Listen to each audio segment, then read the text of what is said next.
여러분 오늘은 우리 잘 아는 어버이 주일입니다. 오늘 아침에 우리 최영희 집사님이 잠깐 제 옆에서 그런 말씀 하더라고요. 오늘 한간사님이 아침에 10시쯤에 전화가 왔어요. 평상시랑 같이 이렇게 출발을 했는데 지금 너무 많이 막혀가지고 지금 11시 내비게이션 그 시간이 11시로 잡혀 있다는 거예요.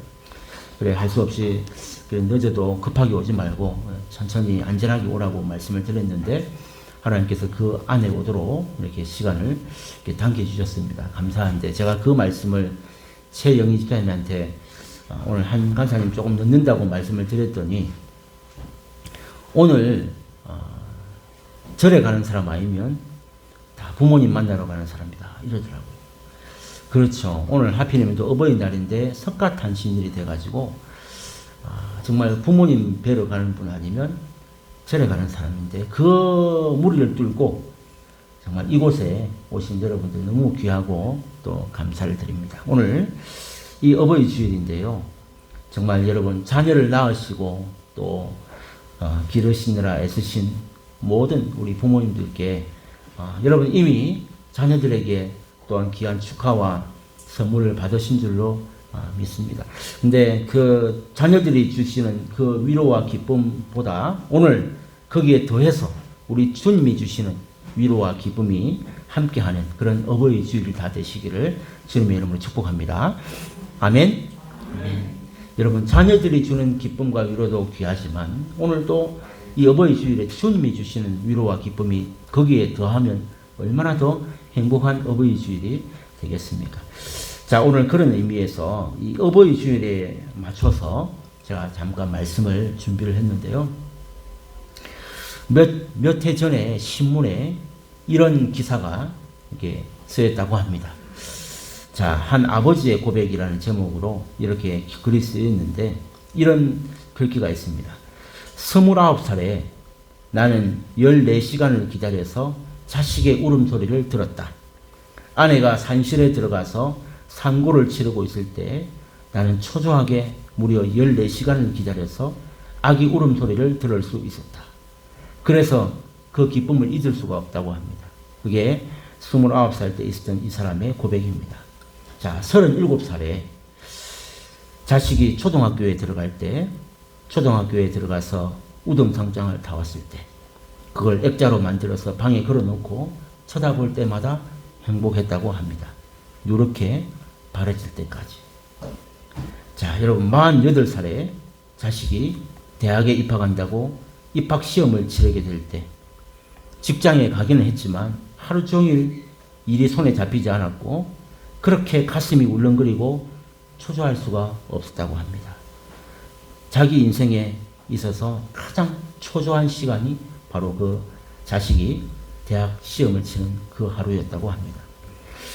53살에 자식이 첫 월급을 타서 아버지 네일을 하나 사왔을 때 자녀에게 쓸데없는 돈 썼다고 일단 나무랐지만 밤이 늦도록 네일을 입어보고 또 입어보면서 행복했다고 합니다.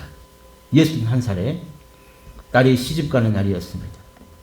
딸은 그 도둑놈 같은 사위 얼굴을 쳐다보면서 웃음을 짓고 있는데 멀찍이 서서 나이가 든 후에 처음으로 눈시울이 뜨거워오는 것을 느꼈다고 합니다.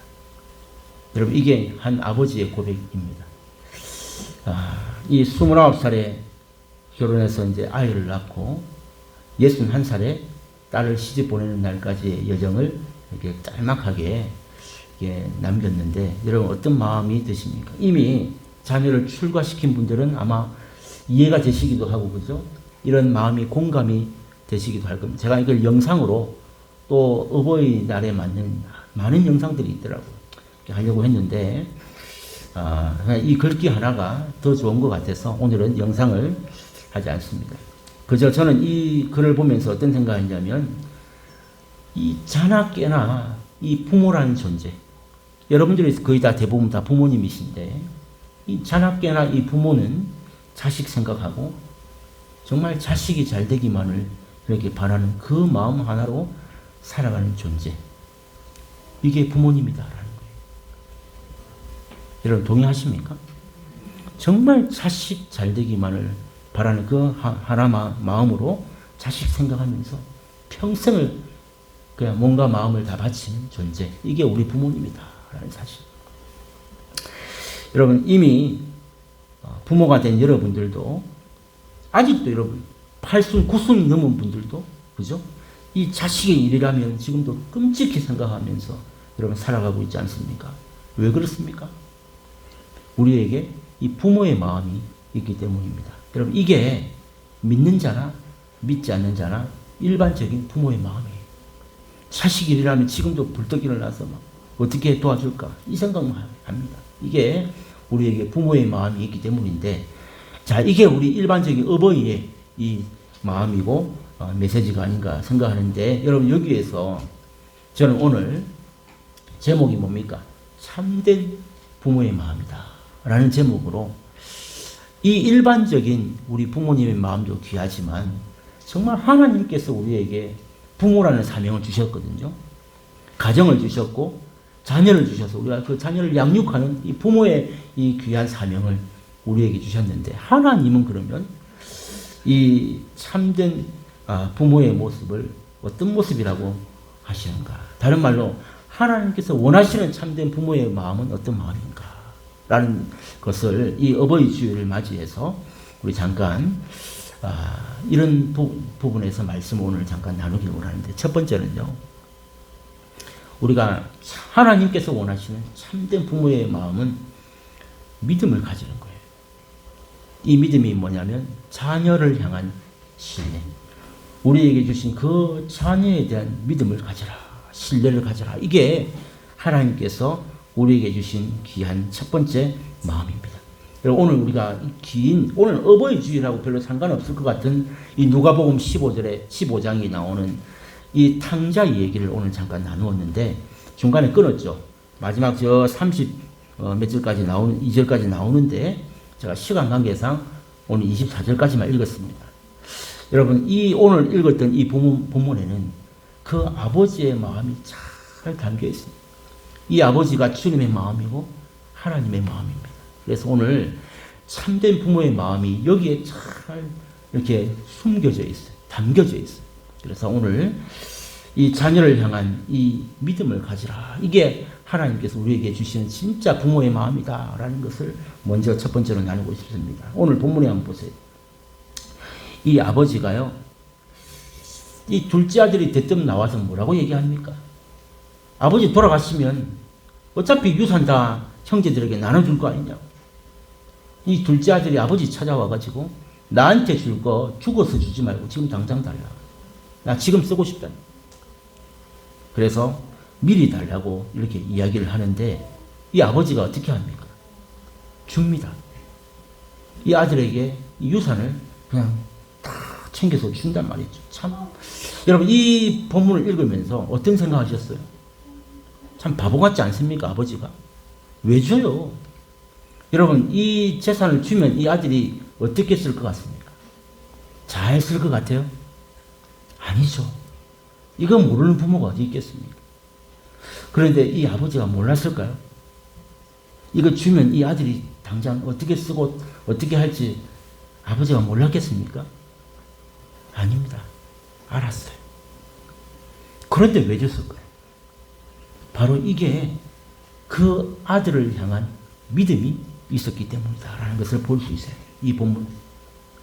아버지가 몰라서 돈 준 게 아니고, 이 아들 돈 줘봤자 어떻게 쓸지 다 알았지만 그 아들을 향한 믿음이 있었기 때문에 이 아버지는 아들에게 그 유산을 주고 있습니다. 자, 어떤 의미냐면, 비록 그 아들이 이 유산을 잘 쓰지 못하고 다 탕진하고 허비한다 하더라도 그 아들을 믿고 아무 말 없이 주었다는 거예요. 여러분 뭘 믿었을까요? 그 아들을 제가 자꾸 믿었다잖아요. 뭘 믿은 거예요? 돈 다 쓸 걸 믿은 거예요? 뭐 믿은 거예요? 아들이 다시 돌아올 것을 믿었다는 거예요. 이게 아버지의 마음이에요. 돈 줘봤자 어디에 쓸지 뻔한데 그 아들이 그렇게라도 나중에 다시 돌아올 것을 믿었던 그 마음, 이게 믿음이다라는 것입니다. 여러분, 이 믿음이 있을 때에 결코 그 부모는 자식을 포기하지 않게 됩니다. 여러분, 이 원리를 잘 이해하셔야 돼요. 그러니까 이 믿음이, 자식에 대한 다시 돌아올 것이라는 이 믿음이 없을 때 부모는 자식을 포기하게 돼요. 이 맘대로 살아가요. 이렇게 됩니다. 그러나 반드시 이 아이가 탕진을 하고 무슨 일이 있어, 곧 이 아이는 돌아올 거야 라는 이 믿음이 있을 때에 자식을 포기하지 않는 부모가 된다는 사실이죠. 이걸 이 아버지가 오늘 보여주고 있습니다. 그 바람대로 결과를 말씀드리면 되었잖아요. 여러분, 그래서 지금 이 아들은 지금까지 계속 아버지 안에서요, 사회 경험도 부족하고 또 사업 수완도 없고 밖에 나가본 적이 없습니다. 그저 아버지가 주는 용돈 받아가지고 이렇게 풍족하게 이렇게 쓰고 이렇게 할 줄만 알았던 이 아들인데, 여러분, 그런데 이 둘째 아들이, 큰 형도 있는데 말이죠. 이 둘째 아들이 아버지 죽기 전에 유산 달라, 이 자체가 지금 이 아들이 정상이 아니잖아요. 일반적인 아들이 아닌 것을 보여주는 거예요. 그래서 이 아들이 사실은 새로 태어나요.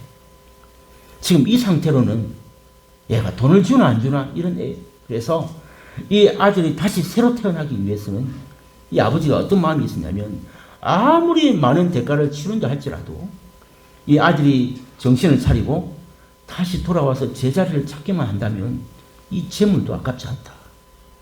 이런 마음으로 이 아들이 어떻게 쓸지 알지만 이런 믿음으로 이 아버지는 이 아이에게 큰 결심을 하고 이렇게 정신 차리기를 바라는 마음으로 이렇게 돈을 다 주었다. 여러분, 이게 바로 자식에 대한 아버지의 마음이다라는 것을 오늘 이 첫 번째 메시지로 나누고 싶었습니다. 여러분, 여기에 대표적인 분이 누군지 아세요? 이 마음의 대표적인 분이 바로 우리 예수님이에요. 무슨 말이냐? 예수님이 무슨 자식이 있었어요? 무슨 말이냐? 여러분, 예수님이 십자가에 달려 죽기 전에 그가 가장 사랑하던 그 12 제자들이 전부 다 도망가고 배신하고 떠날 것을 알았어요? 몰랐어요? 알았어요. 여러분, 그 배신감과 그 쓸쓸함과 정말 그 허무함을 여러분 어떻게 다 이해할 수 있겠습니까? 예수님께서 십자가에 죽는다 하니까 절대로 죽지 못한다고, 나는 주님이 죽을 때까지 나도 같이 간다고, 나는 절대 주님을 버리지 않습니다 하면서 얼마나 이 제자들이 전부 다 하나같이 나는 주님을 끝까지 따라갑니다, 호언장담하면서 수제자였던 베드로부터 시작해가지고 전부 다 그랬잖아요. 주님은 이미 알고 계셨어요. 뭘요? 그들이 다 부인하고 도망가고 그 십자가 밑에 아무도 없을 것을 주님은 아셨어요. 그런데 주님은 그럼 뭘 믿었어요? 그런 사람들에게 뭘 맡길 수가 있고 뭘 할 수가 있죠. 이미 십자가 밑에 다 부인하고 떠날 사람들인데 뭘 믿고 뭘 하겠어요? 알았다, 끝났다 하고 다 접어야지. 안 그래요? 근데 주님은 그 제자들이 주님 죽고 난 다음에 부활을 경험하고 다시 돌아올 것을 아셨다는 거예요. 그 믿음.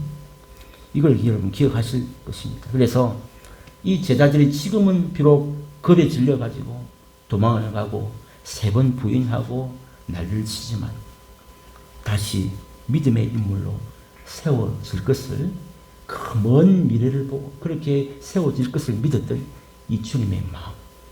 여러분, 바로 이러한 이 아버지의 마음을 하나님께서 우리 부모님들에게 가지기 원하신다라는 사실이에요.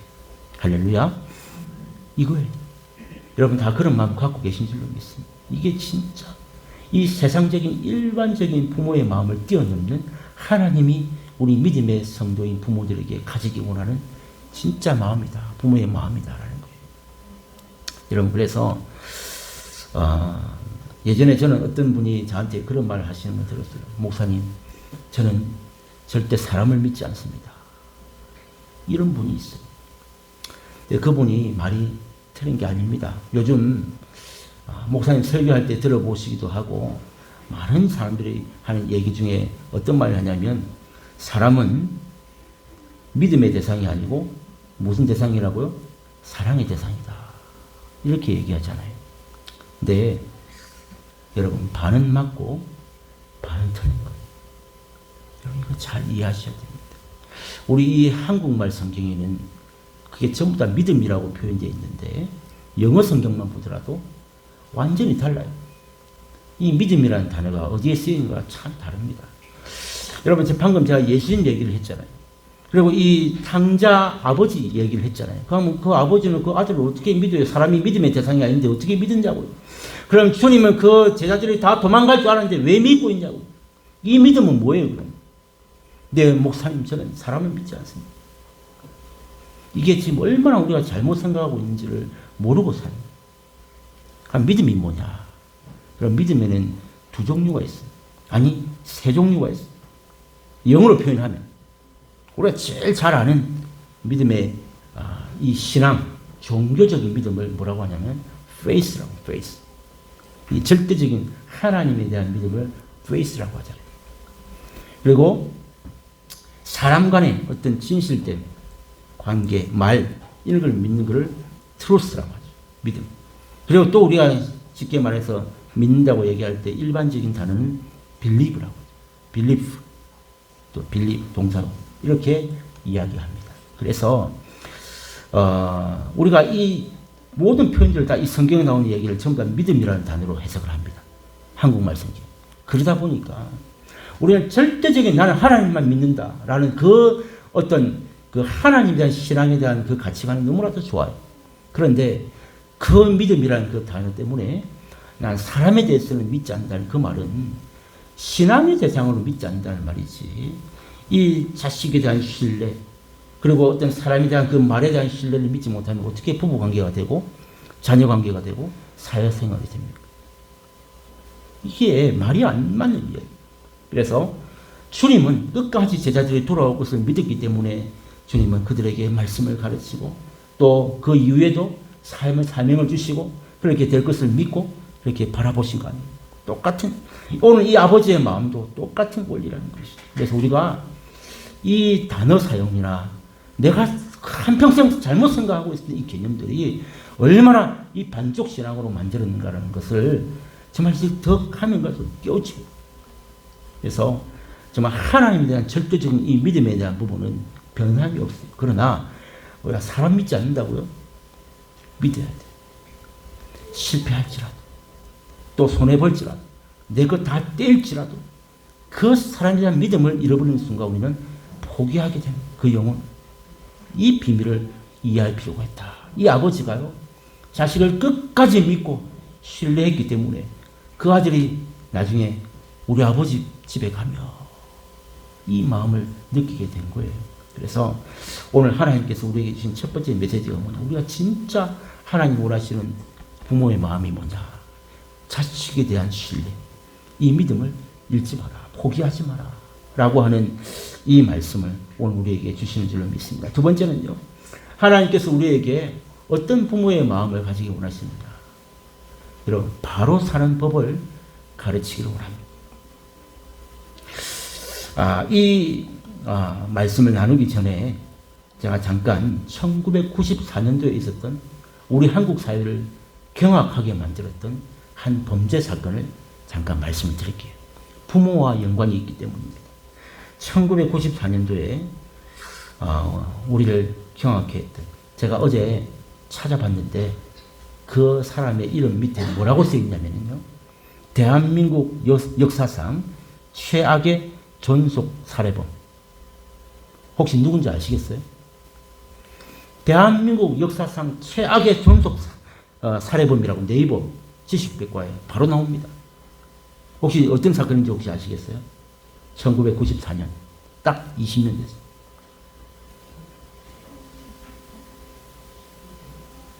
대충 뭐 사건이 떠오르시는데 다 듣고 한번 다시 맞춰보십시오.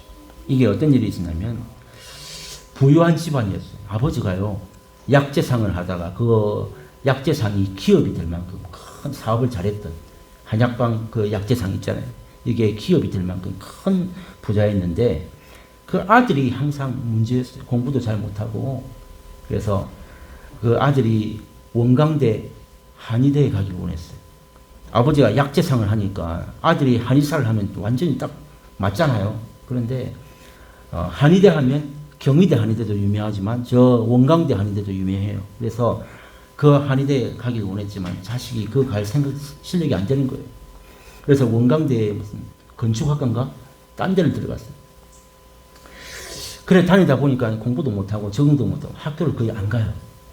그래서 아버지가 이렇게 살다가 이 애가 졸업도 못하고 끝나겠다 싶어가지고 미국에 유학을 보내게 됩니다.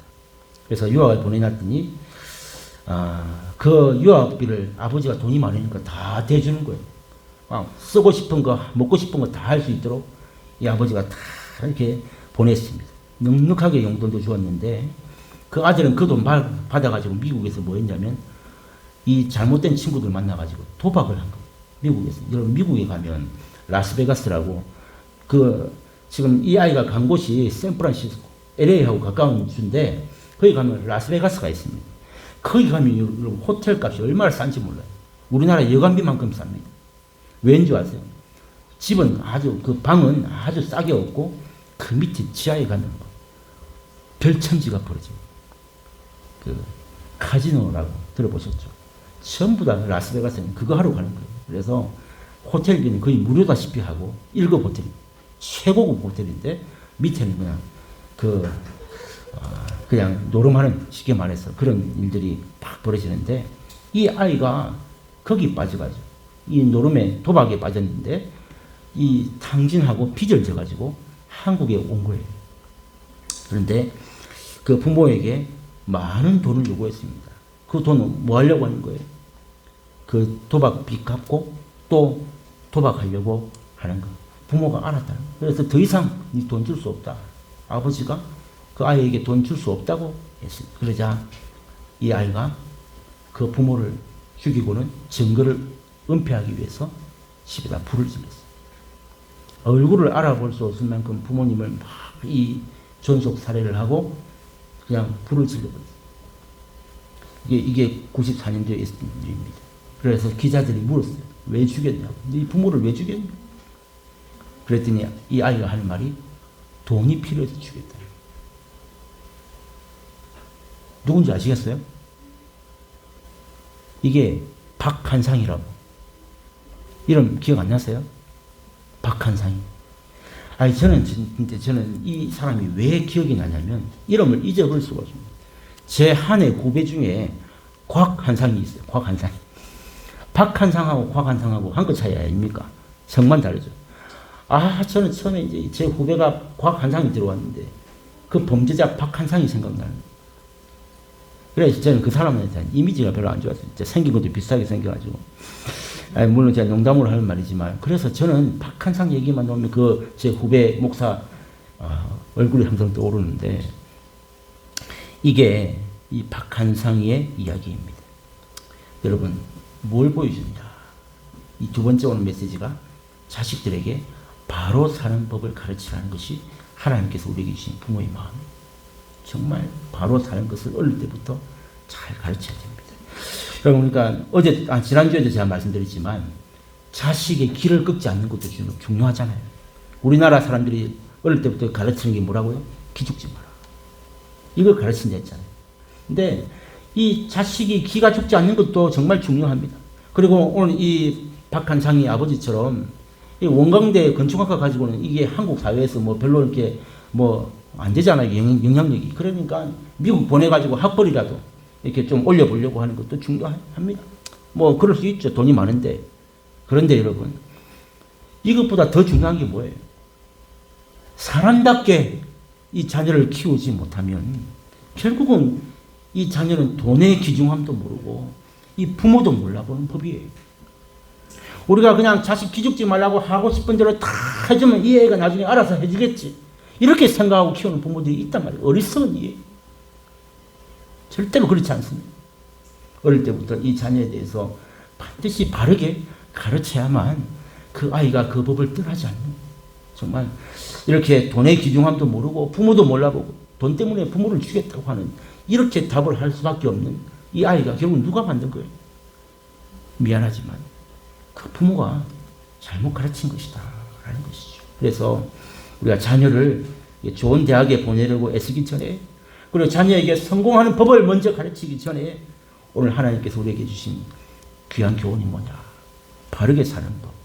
이것을 심어주는 부모가, 이게 하나님께서 우리에게 원하시는 모습이다. 오늘 제가 굳이 일부러 이 성경의 어느 구절들을 찾아봅시다 하지 않겠습니다. 이 성경이 말하는 모든 원리가 바로 이거예요. 어릴 때부터 자녀에게 바로 가르치라. 이것을 심어주는 부모가 되어라 라는 것이 하나님께서 우리에게 원하시는 오늘 두 번째 메시지다라는 거예요. 오늘 세 번째는요, 하나님 우리에게 어떤 부모가 되기를 원하시느냐. 세 번째는요, 신앙의 자녀로 키우기를 원하십니다. 여러분 이거 꼭 잊지 마십시오. 우리 여러분들의 자녀를 신앙의 자녀로 반드시 키워야 한다. 이게 우리에게 주신 사명입니다. 여러분 아까 제가 참 이 살인자 얘기를 했는데 박한상이가요, 여러분 놀라운 것은 고등학교 시절까지요 참 성실하고 또 교회를 잘 다니는 아이였다고 합니다. 여러분 근데 제가 이 아이의 기사를, 박한상의 기사를 읽으면서 깜짝 놀란 게 뭐냐면, 고등학교 때까지 이 교회를 잘 다니고 정말 참 성실하고 착한 아이였답니다. 그런데 고3 때 이 부모가요, 이 아이에게 뭐라고 했냐면, 너는 이제 고3이니까 교회보다는 학교에 가라. 그리고 학원 가고 좀 이 1년 동안은 공부에 더 치중하라. 이렇게 가르쳤대요. 여러분 이게 여러분 요즘 우리 한국 교회에서 이미 오래전부터 벌어지고 있는 일들입니다. 장로, 권사, 집사, 자식들이요 고3 때 학교 안 와요. 어디 가냐고요? 학원에 가 있어요. 애들이 밤새도록 막 새벽 3시, 4시까지 공부하잖아요. 그래서 낮에 한 11시, 12시까지 자고, 그 다음에 1시까지 학원 갔다가 또 공부하고, 교회는요, 1년 동안 쉬어라. 이렇게 하는 부모들이 교회 안에 얼마나 많은지 모릅니다. 여러분 1년만 쉬어라 하는데 뭐 그럴 수 있잖아요. 자식 내년에 대학 가고 나면 네 마음껏 교회를 가든 어디 가든 네 마음대로 해라 하고 1년만 학교 공부에 학원에 좀 치중해라. 여러분 이게 일리가 있는 말 같습니까? 어떠세요? 우리 신앙의 정도에 따라서 다 해석이 달라질 텐데 여러분 이거 정말 조심해야 될 부분입니다. 여러분 제가 이걸 어떻게 알았냐면, 이 박한상이를 그 고등학교 때 지도했던 전도사님 얘기가 적혀 있어요. 그 교회 전도사님이 이제 고등부 때 그 박한상이를 지도했는데, 전도사님이 뭐라고 고백하냐면, 그 점이 지금도 너무 안타깝다는 거예요. 뭐가요? 그렇게 고등학교 때 착하고 성실했던 애가 고3 때 교회를 안 나오게 되면서 그 아이가 이상하게 됐다는 거예요. 그러니까 자녀를 이렇게 바른 신앙과 믿음으로 키우려고 하지 않았던 그 부모가 결국은 너무나도 큰 대가를 치르게 되었다라는 것을 보여주는 가장 대표적인 가정이 바로 이 박한상의 가정이었다라는 것입니다. 여러분 만약에 한번 생각해 보세요. 뭐 이제 필요 없는 이 가정이지만, 만약에 그 부모가 그 박한상이 그 아들을 신앙의 인물로, 그리고 하나님의 성품을 잘 배우고 말씀대로 순종하는 것을 가르치고 그렇게 자랐다면 그 아들의 인생이 어떻게 얼마나 달라졌을까요? 네가 네 성공을 위해서 교회 가지 말고 학원 가고 학교 가고 공부에 더 치중해라. 이게 아니라 네가 하나님의 말씀대로 잘 배우고 하나님을 경외하고 그리고 열심히 공부해라. 만약에 이렇게 바로 가르쳤다면 이 아이의 인생이 어떻게 얼마나 달라졌을까? 참 안타깝죠. 여러분 오늘 이게 우리에게 주신 세 번째 메시지. 그래서 우리에게 맡겨주신 이 자녀가 여러분 자녀 아닙니다. 우리에게 주신 이 하나님의 선물로 맡겨주신 자녀. 결국 그 자식들이 누구의 자식이에요? 하나님의 자녀들이라는 거예요. 이걸 우리가 잊지 말아야 됩니다. 왜 하나님의 자녀를 우리 마음대로 내 소유인 줄 알고 내 마음대로 애들 이렇게 가르치는, 하나님께서 기뻐하시는 모습대로 자녀들을 잘 가르치는, 말씀 안에서 신앙으로 잘 가르치는 그런 양육하는 부모가 하나님이 원하시는 참된 이 부모의 마음이다라는 이 사실. 이게 오늘 여러분들과 함께 나누고 싶은 세 번째 메시지고요. 마지막 네 번째입니다. 자, 네 번째는 뭐냐면 자녀들에게 여러분 감동을 주는 부모가 되기를 원합니다. 여러분 오늘 이 주보 안에 보시면 오른쪽에 어버이 주일이라고 이렇게 꽃을 그려놓고 그 밑에 보면 에베소서 6장 1절 2절 말씀이 있잖아요. 원래 이 어버이 주일 되면 이 본문 가지고 설교를 잘 합니다. 그죠? 자녀들아 주 안에서 너희 부모에게 순종하라. 이것이 옳으니라. 내 아버지와 어머니를 공경하라. 이것은 약속에 있는 첫 계명이다. 이게 성경이 말하는 진리예요. 우리 자식된 자로서 부모에게 순종하고 공경하고 이게 정말 너무나도 귀한 하나님의 법입니다. 그런데 여러분 이것만 알고 다른 것은 모르면 안 됩니다. 이게 부모를 어떻게 공경해라는 법이 있는데 그럼 부모는 그냥 무조건 순종해. 무조건 시끄러워. 이게 아니라는 거예요. 주 안에서 순종해요. 주 안에서. 여러분 여기서 누군가가 믿지 않는 가정에서 우리 교회 나온 분도 있지 않습니까? 근데 믿지 않는 아버지 어머니가 야 오늘 교회 가지 말고 제사 지내. 이러면 우리가 하나님의 법을 아는 자들로서 아 오늘 교회 가지 말고 제사 지내는 게 부모에게 순종입니다. 알겠습니다. 이게 진짜 순종이냐고요. 왜 그러면 성경은 주 안에서 순종하라 했나요? 부모가 성경의 말씀보다 더 우습할 수는 없는 거예요. 이게 하나님의 원리, 창조 원리입니다. 그래서 부모님을 공경하고 순종하고 다 해야 돼요. 죽으라 하면 죽어야 됩니다. 이게 자식의 모습이지만 주 안에서 순종할 이 말은 하나님의 그 말씀보다 우선될 수는 없는 거예요. 그 말은 부모가 자식들에게도 때로는 실수하거나 잘못될 수 있다는 하나님의 그 말씀보다도 잘못된 길로 이끌 수 있기 때문에 우리가 어디까지나 주 안에서 순종하라라고 하는 이 말씀을 우리는 잘 새겨들 필요가 있습니다. 자, 그래서 저는 이 네 번째 이 자녀에게 감동을 주라는 게 무슨 말이냐면요. 오늘 이 아까 읽었던 우리 본문 있잖아요. 탕자의 아버지. 이 아버지는 주님의 마음이라 했잖아요. 근데 우리에게 너무나도 귀한 모델을 보여주고 있습니다. 모델됨. 그 중에 대표적인 게 바로 자녀에게 감동을 주는 부모였다라는 사실이죠. 부모의 말만 들으라고 강압적으로 이게 아니라 자녀에게 감동을 줄 수 있는 부모. 이게 진짜 주님이 하나님께서 우리에게 원하시는 참된 부모의 모습이다. 여러분 다시 한번 본문 보십시오. 뭐라고 되어 있냐면 이 아들이요. 자 이제 아버지에게 유산을 받았잖아요. 그래서 받을 것 다 받아가지고 챙겨가지고 자기 힘대로 저 먼 타국에 가서 마음대로 살아봅니다. 그런데 결국은 뭐였습니까? 실패했죠. 실패하고 맙니다. 자기에게 있던 재물도 다 떠나갔습니다. 그러니까 돈이 없으니까 또 뭐가 없어요? 친구도 사라집니다. 여러분 우리에게 돈이 많으면 옆에 사람이 많이 붙어요. 근데 돈이 없잖아요. 내 돈 없는 거 알고 우리 야 내가 뭐 사줄게. 이게 오래 못 갑니다. 이게 세상사예요. 나한테 별로 필요 없는 사람은 안 만나요. 이게 세상사입니다.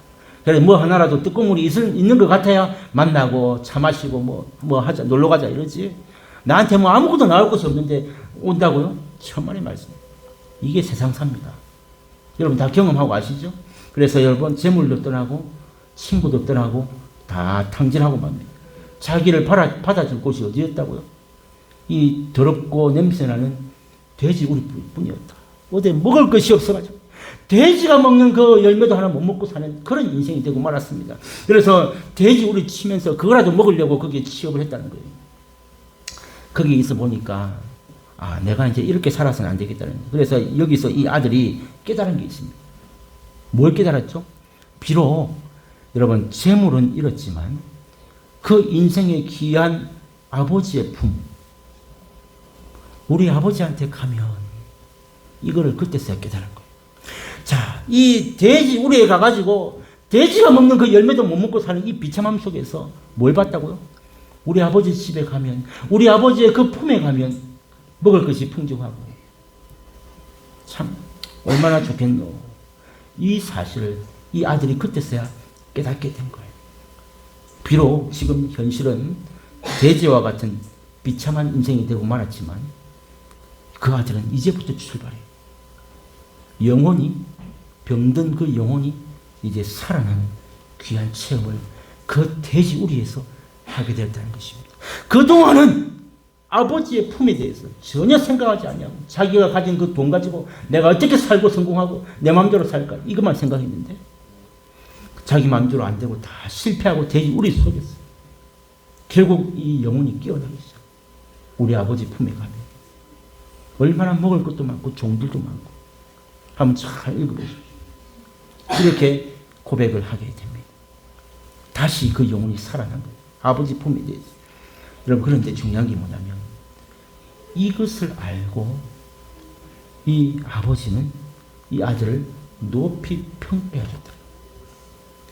이 변화된 마음을 알고 이 아버지가 아들에게 그 사실을 높이, 그 자체로 높이 평가해주고 있는 이 모습을 보게 됩니다. 이게 부모가 가져야 할 마음이다.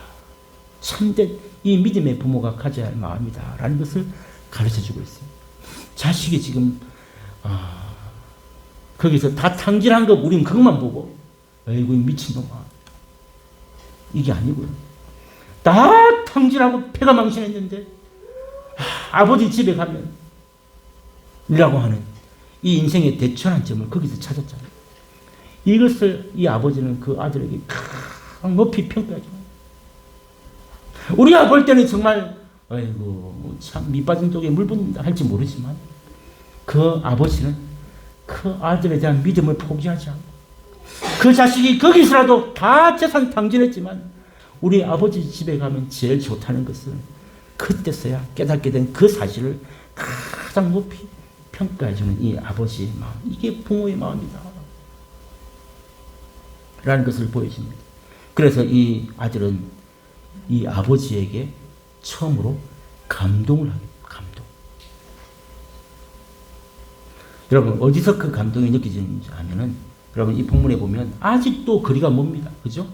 아직도 거리가 먼데, 여러분, 벌써 그 아들을 알아보고 벗은 발로 지금 뛰어나와가지고 아들을 부둥켜 안고 입을 맞추면서 기뻐하는 이 아버지의 모습이 묘사되어 있지 않습니까?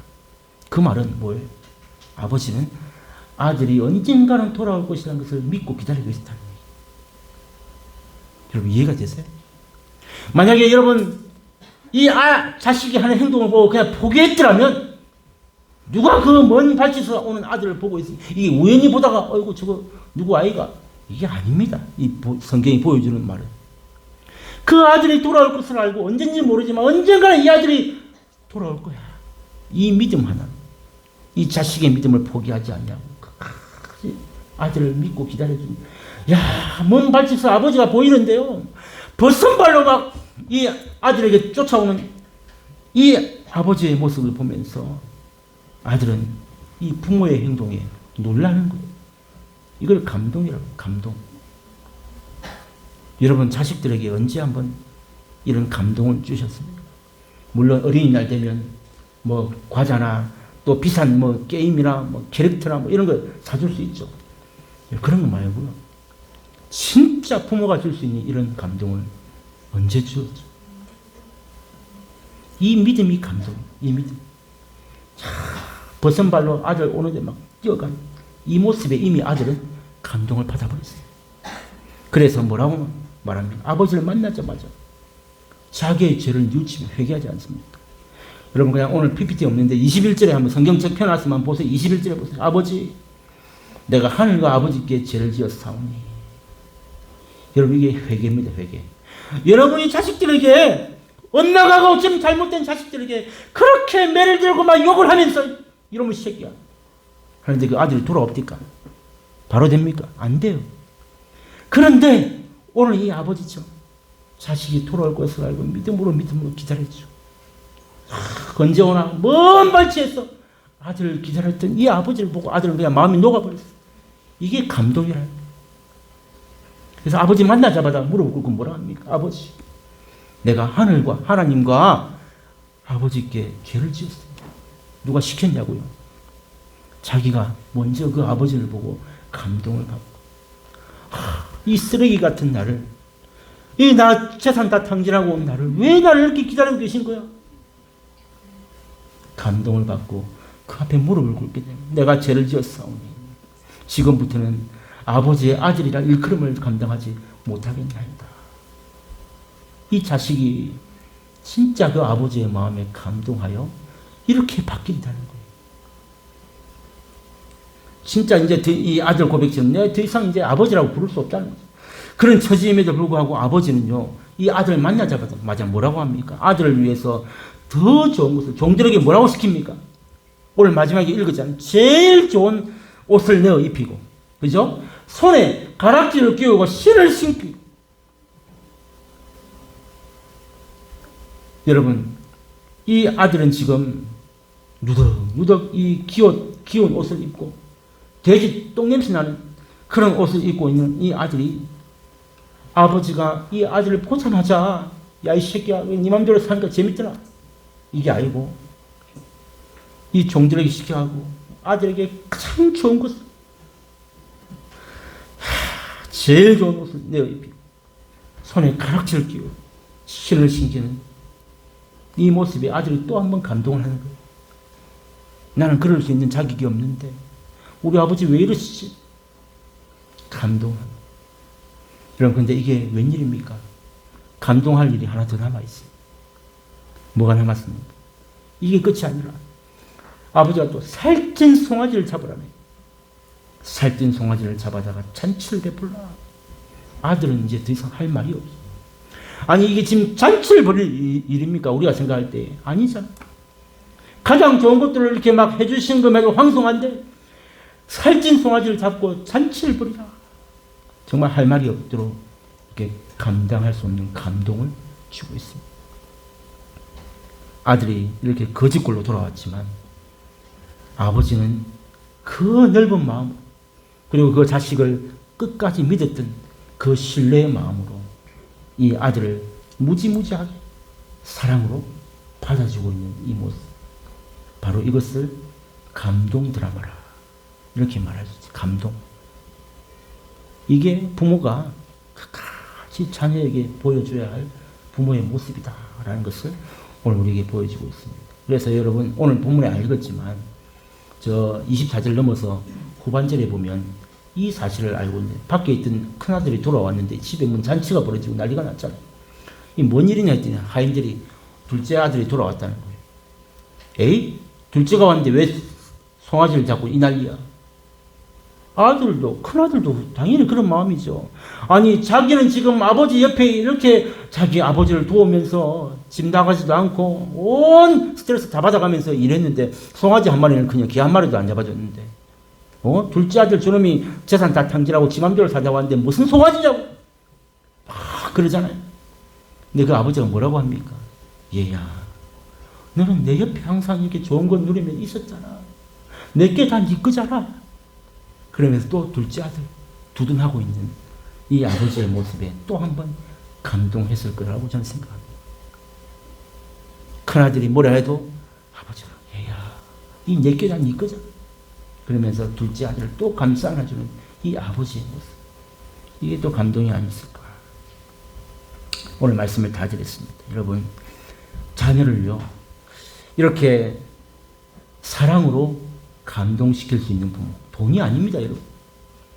그리고 믿음으로, 끝까지 믿어준 이 믿음으로 감동시킬 수 있는 이 부모, 그리고 기다려준 부모, 언젠가는 돌아올 거야 라는 이 믿음이 있었기 때문에 포기하지 않았다 그랬잖아요. 이 끝까지 자식이 돌아오기를 기다려준 이 부모의 감동. 여러분, 이런 부모를 둔 자녀는요 어떨까요? 이런 우리 아버지 어머니가 이런 부모다, 그럼 자식 어떨까요? 여러분, 이 자녀는요 절대로 나쁜 길로 빠질 수가 없습니다. 그리고요 효도를 하지 말라고 해도 효성이 지극한 자녀가 될 수밖에 없어요. 설령 이 자식이 눈이 헷가닥 뒤집혀가지고 잠깐 어디 갔다 할지라도 이런 부모를 둔 자녀는 반드시 돌아오게 되어 있다라는 것을, 오늘 이런 마음을 가진 부모라면 그 자식은 반드시 이렇게 돌아온다라는 것을 보여주고 있는 이 감동 드라마. 오늘 제가 이 어버이 주일에 이 본문을 선택한 이유입니다. 여러분, 그래서 여러분 지금 늦었다 생각하지 마세요.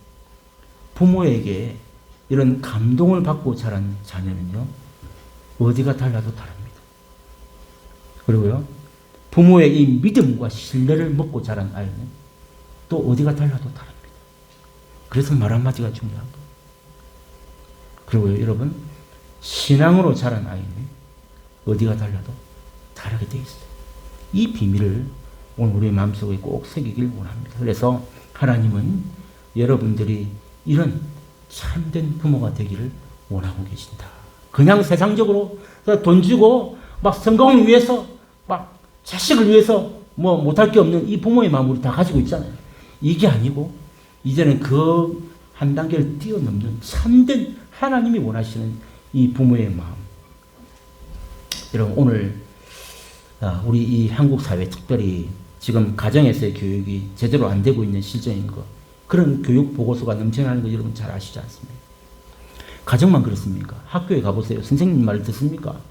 선생님이 애들을 체벌할 수도 없잖아요. 막 이제는 전혀 이게 교권과 이 가정이 다 이게 교육이 안 되는 그런 시대로 가고 있습니다. 이런 모습을 보면서 정말 우리는 하나님과 사람 앞에서 더욱 부모로서 특별히 자녀에 대한 책임이 필요한 시대다. 바른 것을 가르치고 신앙을 가르치고 정말 믿음으로 기다려주면서 이렇게 잘 양육할 수 있는 이런 시대가 되어버리고 말았습니다. 그래서 중요한 건 뭐예요? 이 자녀들을 바로 가르쳐야 할 이런 책임들이 바로 우리 부모에게 있다. 이게 하나님이 정말 원하시는 부모의 마음이다 라는 사실을 기억하면서 오늘 주신 말씀을 여러분 잊지 마세요. 자녀들을 신앙 안에서 자라도록, 그리고 늘 감동을 먹고 살도록, 그리고 바르게 살도록 잘 가르쳐서 먼저는 우리가 부모로서 맡겨주신 그 사명을 잘 감당하여서 여러분 가정에 정말 자녀뿐만 아니라 아름다운 열매들이 다 맺혀지는 그런 복된 가정들이 다 되시기를 주님의 이름으로 축복합니다. 주신 말씀 생각하면